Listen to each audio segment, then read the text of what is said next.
Simba vs Kovu, a luta mais esperada de O Rei Leão 2 que nunca aconteceu. Mas e se tivesse acontecido, quem seria o grande vencedor? No vídeo de hoje eu vou fazer uma análise completa de cada personagem para responder a esse questionamento. Então, roda a vinheta!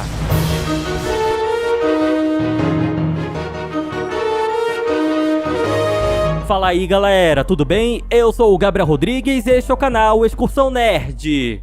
Esse combate é muito interessante porque coloca frente a frente dois personagens com características bem contrastantes. Começando pela questão física, o Simba, por exemplo, é um leão extremamente robusto. Se a gente for comparar com o primeiro filme, vamos perceber que a versão atual dele tem mais massa muscular, ou seja, o shape do cara tá em dia. Ele tem toda a razão. E faz sentido essa mudança física drástica. Lembrem que em O Rei Leão 1, o Simba era bem mais jovem e se alimentava apenas de insetos por causa do Timão e do Pumba. Ele só voltou a comer carne quando retornou para as terras do reino, confrontou o Scar e assumiu o trono. Então é natural que ele tenha ganhado peso e ficado com essa aparência mais imponente. Diria até que o Simba de O Rei Leão 2 bate de frente com o Mufasa na questão física, o que mostra o quão forte ele é agora.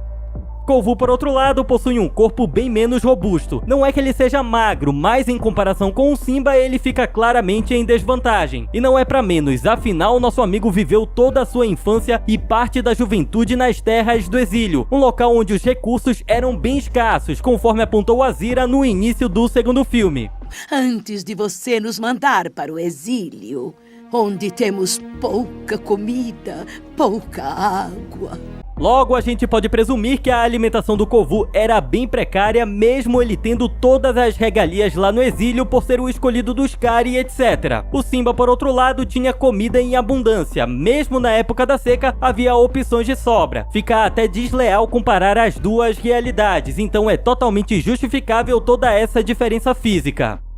Outro ponto discrepante entre os dois é a idade. No segundo filme, quando Kovu entra nas terras do reino, podemos notar com clareza que ele ainda é um leão bem jovem, que tá dando os primeiros passos na vida adulta. O Simba, por outro lado, já é um cara muito mais velho, maduro, e o abismo na diferença de idade implica numa questão muito importante quando se fala em batalha: experiência. O Simba é infinitamente mais experiente. Ele já passou por muita coisa. Enfrentou hienas quando filhote, viu o pai morrer numa debandada, fugiu de casa, voltou, enfrentou o próprio tio pelo trono, se tornou rei, arrumou uma companheira, teve filhos e por aí vai. Ou seja, ele viveu o melhor e o pior que essa vida pode oferecer. Errou bastante durante a jornada, é verdade, mas esses erros serviram de aprendizado e o fizeram evoluir. Já o Kovu tem uma vivência muito mais curta e restrita, isso porque ele passou a maior parte da vida no exílio. Tirando a vez que ele quase virou almoço de crocodilo junto com a Kiara, não creio que a vida dele tenha sido repleta de perigos, até porque, como eu disse antes, o Kovu tinha muitas regalias por ser o escolhido dos Scar. Então, do ponto de vista prático, ainda falta maturidade, bagagem, vivência para ele chegar ao menos próximo do patamar do Simba.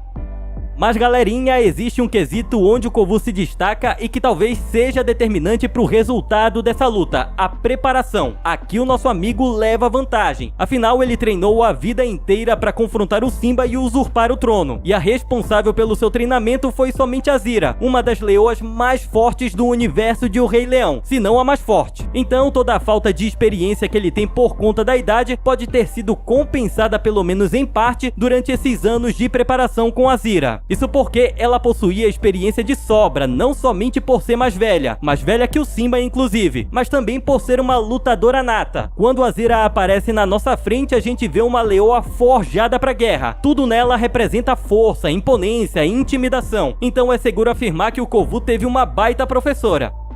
O Simba, por outro lado, nunca foi um grande guerreiro. Ele precisou se envolver em conflitos, como a batalha contra o Scar pelo controle do reino no final do primeiro filme, mas nunca treinou ou foi preparado para ser um leão temido no campo de batalha. Como nosso amigo saiu de casa muito jovem, ele passou a maior parte da vida curtindo o Hakuna Matata com o Timão e o Pumba, ou seja, vivendo sem problemas, sem qualquer preocupação. Até parece que ele iria tirar algum tempo para treinar ou se preparar para alguma batalha. E mesmo depois de retornar para as terras do reino e derrotar o Scar, o Simba ainda continuou vivendo de boa. Isso porque tinha a guarda do leão para resolver todos os imprevistos que surgissem por lá.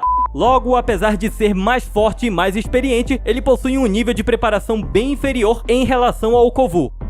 Colocada todas as cartas na mesa, vamos ao veredito. Numa batalha entre Kovu e Simba, quem seria o vencedor? A resposta é Simba. Sério?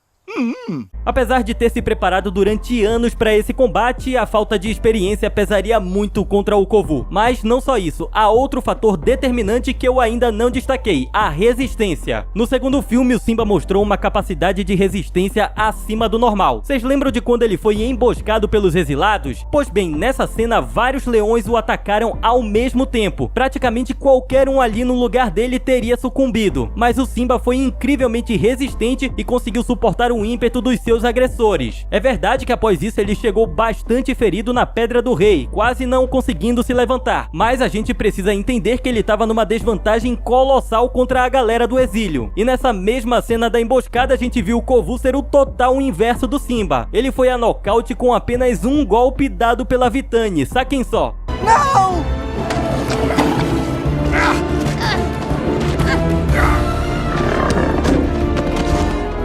Velho, não deu nem tempo dele ajudar o Simba a escapar da armadilha. E eu confesso pra vocês que esse momento me pega demais. O cara passou anos e anos treinando pra confrontar o rei das terras do reino e no final fez esse papelão. E nem adianta falar, ah, Gabriel, mas ele foi pego de surpresa e tal. Gente, ainda assim o fator surpresa também é uma estratégia válida no campo de batalha. Não se vence uma luta somente na base da força, tem que ter estratégia. E bom, deu pra ver que o Kovu não se saiu nada bem nesse ponto. E pra mim é um detalhe que entra na falta de experiência. Ele não estava atento o suficiente para prever o coice da Vitani. Isso por si só já responde a grande pergunta feita no início do vídeo.